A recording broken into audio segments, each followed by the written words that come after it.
My name is Hannah, and today I'm going to be talking to you about the impact of high-frequency sound on spore settlement in Macrocystis pyrifera and Alaria marginata, which are kelps present here in Bamfield.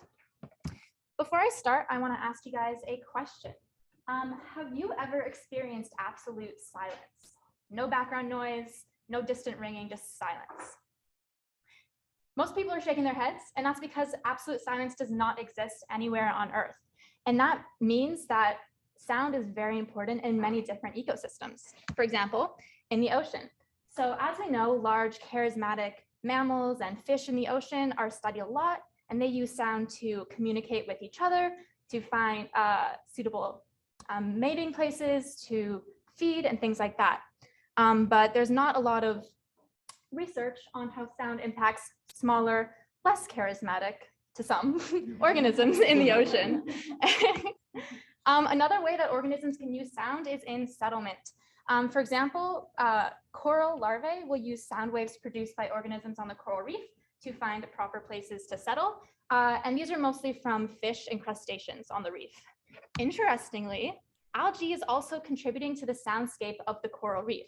So when algae photosynthesize, they're producing oxygen bubbles that will float up into the water column, and as they pop, they produce what's called a minute, I don't know if I'm saying right, frequency, which is between 5 to 20 kilohertz. So we can't really hear it, but it's there. Also, algae can perceive sound. So this will impact their growth, productivity, and metabolism. There's some optimal frequencies like 0.4 to 40 kilohertz, which will increase their growth, increase productivity, and that's only seen in microalgae. And then there's suboptimal frequencies, which can actually just rupture the cells completely or cause cavitation and things like that. But a big gap in the knowledge is that none of this research has been done, or none of the research I found has been done on macroalgae. So that is yet to be explored, and I explored that in my study. So you might be thinking, how can algae hear sound? Heavy air quotes on here. It's interesting, they actually listen to sound in the same way that they perceive chemical signals. So basically, the sound waves will react with the plasma membrane. It will change the membrane traffic, so it'll cause ions to go in and out, and this sends an electrical signal, which is the same thing that's happening in a chemical response. So interestingly, algae will use chemicals as a settlement cue. So some examples of this, we have ulva, which uses chemicals released by other already settled ulva to settle. We have the kelp Lasonia spicata, which use settlement cues from articulated corallines. And finally, most relevant to this research, Macrocystis spores will use chemical cues to settle as well. So to summarize, we know that the algae can perceive sound, similar in ways to how they respond to chemical signals. We know that spores can use chemical signals as a settlement cue. So there's this big unexplored question: do algae spores use sound as a settlement cue? So the species I chose to look at for my study were the kelps Alaria marginata and Macrocystis pyrifera. That's all great and beautiful, but where do the spores come from? In Alaria, they come from these cool little spore fills here near the bottom of the blade. And then in Macrocystis, they come in from sessile on mature adult blades throughout the thallus. The reason I chose these two different species to compare is because they inhabit different ecological niches in the intertidal zone. So Alaria inhabits the mid to low intertidal, so they're intermittently exposed to air. Meanwhile, Macrocystis are generally subtidal, sometimes in the low intertidal, and they form these great lush kelp forests that actually support life for many other organisms, like this beautiful fish and adorable otter here. So my hypothesis for the study was that playing 20 kilohertz ultrasound to spores from M. pyrifera and A. marginata will result in increased spore settlement because sound here might be acting as a settlement cue. Some additional predictions I have are that spores experiencing higher amplitude sound will have increased settlement. I also predict that there's going to be no difference in the settlement patterns between the species because I imagine the kelp spores will act very similarly. And finally, that the sound treatment will have no impact on germination because I think it's probably just a settlement cue, but we'll see. All right, so how did I answer my research question? I set up a seemingly simple experiment where I had two adjacent tanks and a speaker on one side, such that the proximal tank, the tank closer to the speaker, had a higher amplitude of sound, and the tank B would have a lower amplitude. And then for the treatments, the control would have no sound playing, and the treatment would have a 20 kilohertz sound playing, and that's the sound that's produced by photosynthesizing algae, if you kept that in mind. All right, so the data I collected for my study. First of all, I just looked at overall settlement. So I just did the total count of all the spores I would see in the POV of my microscope.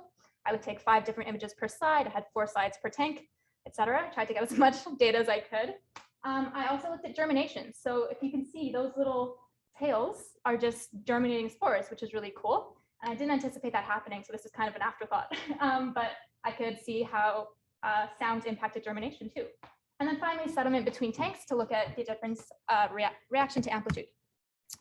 All right, so stats. First, I tested for normality and homogeneity of variances, which was done using Levine's test, Bartlett's test, F-tests, depending on how weird or not weird the data was.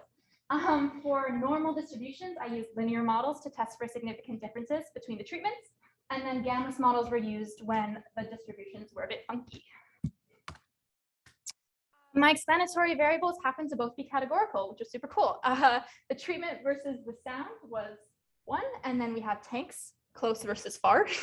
The response variables were both numerical, so they were just overall counts. So the germination was proportion between a ratio of germination over settled. So no units, just counts, just so you understand the graphs better.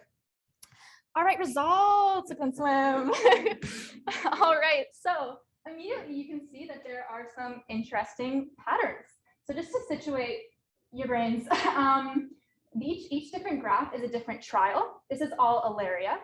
I ran 2 treatments at the same time as 1 control. Ideally, I would have ran them as separate trials against different controls, but just due to resource and time limitations, that was how I tried to increase sample size. And in both of these trials, there was a significant difference between the treatment and the control. So that means their settlement increased when sound was played to these spores, which I found really surprising, honestly. All right, so similar patterns are seen with Macrocystis. In the first trial here, which was done early on in my experiment before I added the 2 sound treatments, there wasn't actually a significant difference between the treatment and the control, but there was a very significant difference in the second trial. So when you combine this data, it's still significant, but because the trial, there was batch effects that couldn't be accounted for in my models, you can't really combine this data in an accurate statistical way. But there's a pattern. All right, so a possible explanation for this pattern is based in evolution. So basically, spores that were able to hear sounds coming from organisms inhabiting reefs or from adult algae photosynthesizing would be alerted that there was a suitable habitat for them.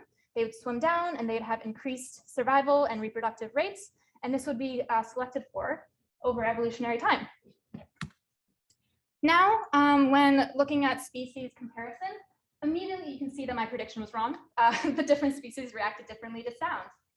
In general, Alaria spores settled a lot less, and they also had a less pronounced reaction to sound. So you can see the mean settlement in the control of Alaria was 13.9, while in the treatment it was 17.6.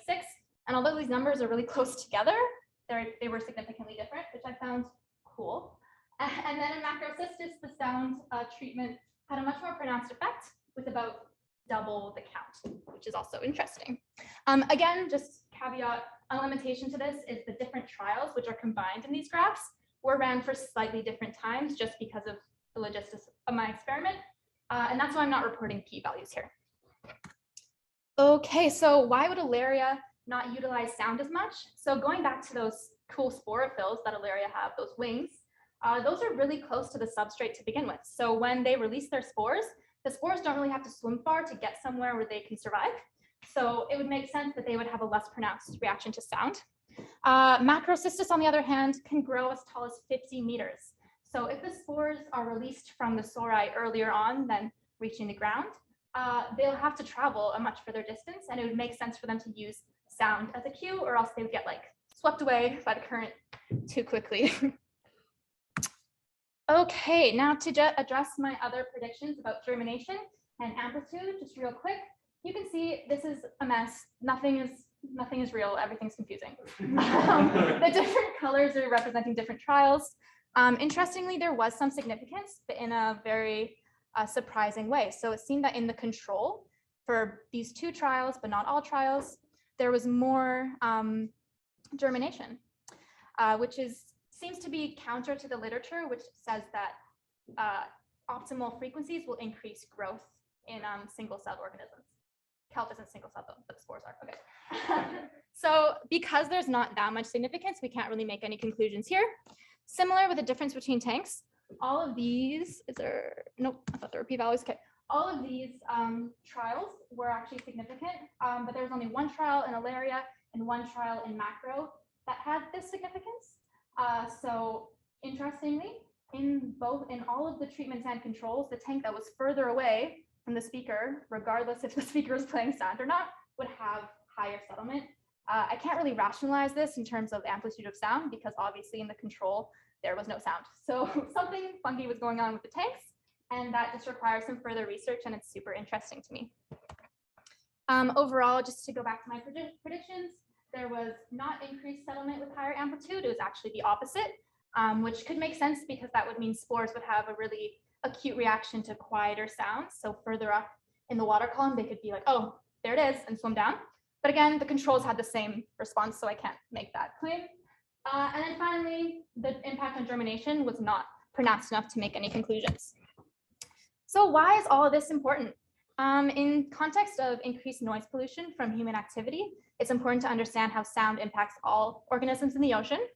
And it's also important for economic and ecological uses. So if we can figure out a way to increase spore settlement using sound, which is pretty effective and cheap, we can increase aquaculture efficiency. We can also help conserve endangered kelp forests. Sound in general, when you're talking about harmful frequencies, can help remove algal blooms in an efficient and environmentally friendly way. It can increase biofuel yields, and it can help manage or detect the health of a coral reef, because it tends to be when there's more algae in a coral reef, the reef is less healthy. All right. Yeah, and that's all. Thank you so much to everyone that helped me figure this thing out.